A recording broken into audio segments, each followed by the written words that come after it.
Tense और एक है आपका परफेक्ट कंटिन्यूअस टेंस। अब जो ये इंडेफिनिट टेंस है और कंटिन्यूअस टेंस है और परफेक्ट टेंस है और परफेक्ट कंटिन्यूअस टेंस है, इन चारों को ही हम एक एक बार अच्छे से समझ लेते हैं कि इनका आखिर मतलब है क्या। और यहाँ पर रटना मना है, आपको रटने नहीं है, समझना है सिर्फ कि आखिर इनका एक्चुअल मीनिंग है क्या। तो यहाँ पर देखिए, मैं आपको एक एक करके इन सब के बारे में बताऊंगा और एग्जाम्पल भी आपको दूंगा, जिससे कि आपका जो टॉपिक है वो बिल्कुल क्लियर हो जाए। अब देखिए कैसे। पहले हम देखेंगे इंडेफिनेट के बारे में। इंडेफिनेट का मतलब होता है जिसकी शुरुआत और अंत ना पता हो। आपको मुझे पता है ये समझ में नहीं आएगा ऐसे। पहले एग्जांपल देखिए, जैसे कि वह बोलता है, तो इसकी इंग्लिश बनेगी ही स्पीक्स। अब ये कैसे बनी, इसका स्ट्रक्चर मैं आपको इसके बाद बताऊंगा, लेकिन यहाँ पर गौर करने वाली बात यह है वह बोलता है। अब हमें ये नहीं पता कि वह कब से बोलता है और कब तक बोलता रहेगा, तो इसलिए मैंने आपको बोला इंडेफिनेट के अंदर वो वाले सेंटेंसेस आते हैं जिनके अंत और शुरुआत के बारे में हमें ना पता हो। जैसे कि वह स्कूल जाता है, अब ये नहीं पता कि कब से स्कूल जाता है और कब तक जाता रहेगा। वह पढ़ता है, वह खेलता है, वह सोता है, सूर्य पूर्व दिशा से उगता है, तो ये नहीं पता कि कब से ये कार्य हो रहे हैं और कब तक होते रहेंगे। तो इस तरह के सेंटेंसेस को हमें रखना पड़ता है इंडेफिनेट में। इंडेफिनेट अपने आप में एक देखिए क्या है, एक होता है डेफिनेट यानी कि पक्के तौर पर, और एक होता है इनडेफिनेट जिसे आप पढ़ रहे हैं यानी कि जिसके बारे में हमें पक्का नहीं पता है। तो इस तरह से आप इंडेफिनिट टेंस को समझोगे। अब नेक्स्ट है हमारा इसमें कंटिन्यूअस। कंटिन्यूअस का मतलब देखिए क्या होता है, इसका मतलब होता है जो लगातार चल रहा हो, यानी कि जो कार्य आपका प्रेजेंट में भी लगातार चल रहा हो, पास्ट में भी लगातार चल रहा हो, या फिर आने वाले समय में यानी कि फ्यूचर में लगातार चल रहा होगा। तो यदि आपको प्रेजेंट का वाक्य बनाना है तो प्रेजेंट में लगातार चल रहा होना चाहिए वह कार्य, पास्ट का बनाना है तो पास्ट में वह कार्य रेगुलर चल रहा होना चाहिए, और फ्यूचर का बनाना है तो फ्यूचर में वो कार्य रेगुलर चल रहा होना चाहिए। तो इस तरह से आप प्रेजेंट कंटिन्यूअस, पास्ट कंटिन्यूअस और फ्यूचर कंटिन्यूअस इन तीनों को बना लोगे तो जो कार्य रेगुलर चल रहा हो। एग्जाम्पल देखिए, वह खेल रहा है, तो कैसे बोलोगे, ही इज प्लेइंग। अब यहाँ पर इज कैसे आया, प्ले के साथ आईएनजी कैसे आई, ये आपको वीडियो के अंत तक पहुंचते पहुंचते बिल्कुल पता चल जाएगा।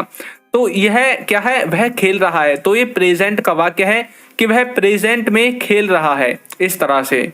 नेक्स्ट देखिए, नेक्स्ट है इसमें हमारा परफेक्ट। परफेक्ट का मतलब देखिए आप क्या समझते हैं। परफेक्ट अपने वर्ड से ही डिफाइन है कि कोई कार्य परफेक्टली हो चुका है, यानी कि जो पूरी तरह से शुरू या फिर खत्म हो गया हो। उन सभी कार्यों को बताने के लिए हमें यूज करना पड़ता है परफेक्ट टेंस का। या तो वो कार्य पूरी तरह से खत्म हो गया है या फिर पूरी तरह से शुरू हो गया है, प्रेजेंट में, पास्ट में या फिर फ्यूचर में। यदि प्रेजेंट का वाक्य बनाना है तो प्रेजेंट में वो कार्य खत्म हो गया होगा या फिर शुरू हो गया होगा। अगर फ्यूचर का बनाना है तो यही शुरू और खत्म फ्यूचर के लिए होंगे, और यदि पास्ट का वो वाक्य है तो पास्ट में ही खत्म हो गया होगा या फिर पास्ट में ही शुरू हो गया होगा। इस तरह से आपको परफेक्ट को समझना है। अब देखिए कैसे, वह खा चुका है, तो इसकी जो इंग्लिश बनेगी ही हैज ईटन, वह खा चुका है, इस तरह से।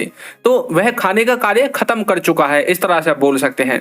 अब नेक्स्ट है हमारा परफेक्ट कंटिन्यूअस। इसका मतलब होता है परफेक्ट प्लस में कंटिन्यूअस, यानी कि इसमें परफेक्ट का कुछ भाग यूज होगा और कुछ कंटिन्यूअस टेंस का भाग यूज होगा, तभी तो मिलकर बना है परफेक्ट कंटिन्यूअस।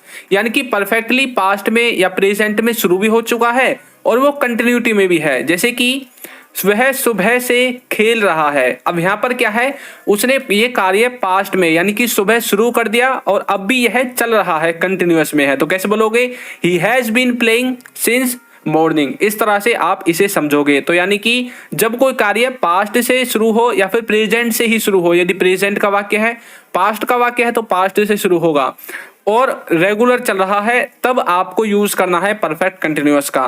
तो आपको ये चारों चीजें अच्छे से समझ में आ गई हैं। अब हम बात करते हैं इनके स्ट्रक्चर के बारे में।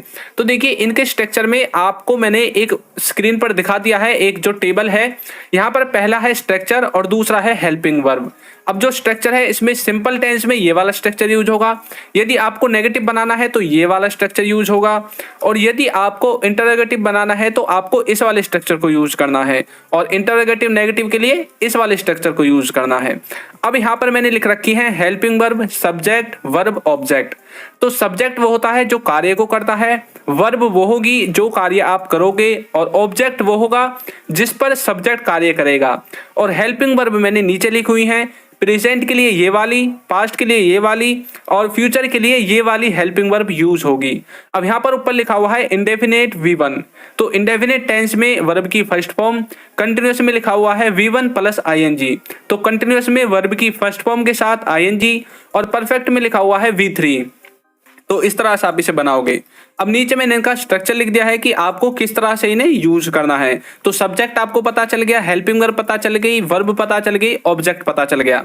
अब ये किस किस के साथ यूज होंगे, तो यहाँ पर देखिए जो थर्ड पर्सन सिंगुलर है उसके साथ, यानी कि ही, सी, इट और किसी व्यक्ति का नाम, इसके साथ यूज होगा इज, वाज, हैज और डज। ये चारों इन सब के साथ यूज होंगे, और डिड, हैड और विल, इनको आप सब के साथ यूज कर सकते हैं। तो इस तरह से आप इसके स्ट्रक्चर को समझोगे। अब आपके समझ में आ गया होगा कि किस तरह से इसका स्ट्रक्चर बनता है। अब मुझे पता है कि आपको अच्छे से टेंस समझ में आ गए हैं, और अब मैं आपकी प्रैक्टिस के लिए एक सेंटेंस आपको देता हूं। तो देखिए क्या है वो, वह स्कूल जा रहा है। तो इसको आपको सॉल्व करके कमेंट बॉक्स में आंसर देना।